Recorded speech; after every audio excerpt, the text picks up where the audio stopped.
Now go ahead and take a look at a rational function that's been transformed a little bit. It's no longer centered around that 0, 0.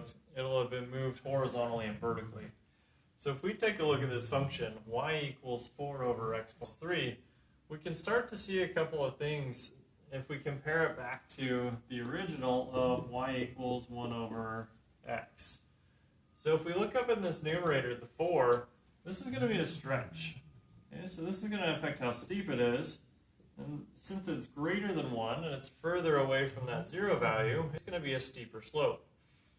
If I look at the numbers paired with the x, that's going to be a horizontal change to this graph. And in this case, where we're taking the x and adding 3, this is going to be shifting it to the left 3 from where it originally was centered at 0. If we look at the negative 5 out back, that's going to be a vertical shift, as it is with many of the other functions we've done. And since it's negative, this is going to shift us down 5. So if we know the slope's steeper, we know it's left 3 and down 5, we can use that information to help with this graph. So I'm going to draw in my axis system here, and I'm going to go to the left 3, and I'm going to go down 5, or at least mark off that many. Now, as opposed to other graphs where we'd put a point there, we don't actually have a coordinate from this graph at 5 position. Instead, with these rational functions, the left 3 or the down 5 shift become those boundary lines that we talked about, the vertical and the horizontal asymptotes.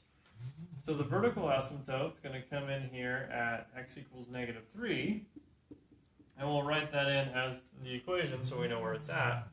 And the horizontal asymptote gets put in at y equals negative 5.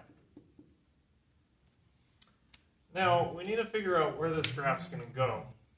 If we think back to the 1 over x, we had a vertical asymptote, a horizontal asymptote, and traditionally we had this positive tendency where we went from the negative to the positive.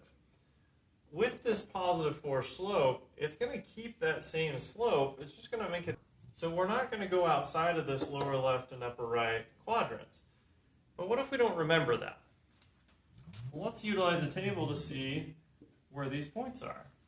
Since our vertical asymptote is at negative 3, let's pick a point on either side of this. Let's plug in a negative 2 for the right side, and maybe a negative 4 for the left side, to determine are we above or below the asymptote on either side of that. If I take a negative 2 and I plug it into my function, I'm going to get 4 over negative 2 plus 3, and then minus 5. Well, if I simplify that, that's going to end up being 4 over 1 minus 5, which ends up giving us a negative 1. So at negative 2, our y value is negative 1. So left 2, down 1, it's going to put me right there. So it looks like we're going to keep this graph in this upper right, just like we did for the original, which makes sense because we have a positive 4 up here that doesn't reflect it. If I take this negative 4 and plug it into our function, 4 divided by negative 4 plus 3, and then subtract 5 off of that. Well, negative 4 plus 3 in the denominator 1. So 4 over negative 1 minus 5. 4 over negative 1 is a negative 4. Subtract 5 more off of that, I get a negative 9. So if I come back up here, this will be 6, 7, 8, 9 down.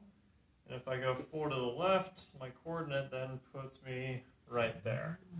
So I can see that this section is going to be bounded on top by the horizontal asymptote, vertically on that right side by the vertical asymptote. And similarly up here, we now have a bottom boundary and a left boundary for the graph.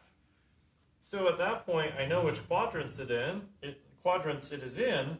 I can then finish drawing that in by saying, well, this is going to approach that vertical asymptote, and eventually as we come up, approach that horizontal asymptote, and never crossing them.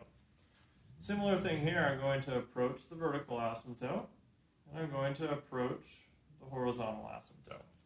And if we want to get more specific with the graph, we can plug in some more coordinates, but at this point we know where the boundaries are, the horizontal and the vertical asymptote, and we know which section of the graph our graph actually goes to.